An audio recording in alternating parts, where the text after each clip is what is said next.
Compté parmi les plus grandes fortunes du monde, M. Bill Gates et la fondation qui porte son nom sont très impliqués dans les actions humanitaires. C'est à ce titre qu'il a sollicité de rencontrer à New York le président de la République, Félix-Antoine Tshisekedi Tshilombo, pour faire l'évaluation d'actions humanitaires en faveur d'enfants congolais.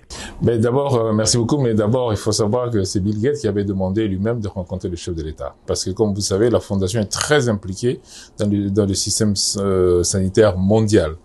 Et particulièrement dans notre pays, la Fondation lutte pour éradiquer un certain nombre de maladies, notamment la poliomyélite.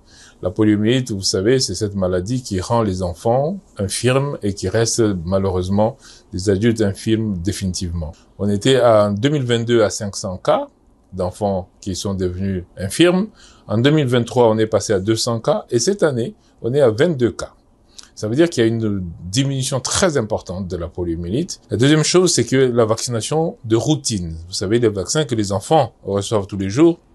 Notre pays, qui avait fait des gros efforts en 2019, encore, vous vous rappelez, il y avait un gros forum avec la Fondation et on venait d'arriver au pouvoir.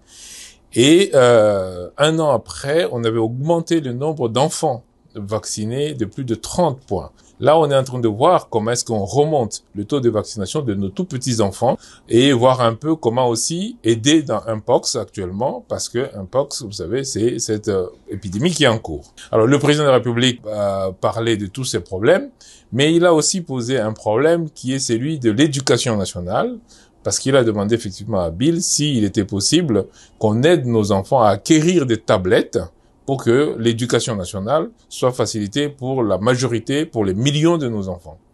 Alors, Bill a parlé de la connectivité par Starlink. Donc, il va travailler éventuellement pour aider la RDC à avoir une connectivité Internet par Starlink, ce qui pourrait donc ensuite permettre que les tablettes puissent permettre effectivement que les enseignants puissent enseigner même à distance à nos enfants. Monsieur Bill Gates a aussi pris l'engagement d'appuyer les secteurs de l'agriculture de la République démocratique du Congo, pays qu'il souhaite visiter au cours de l'année 2025.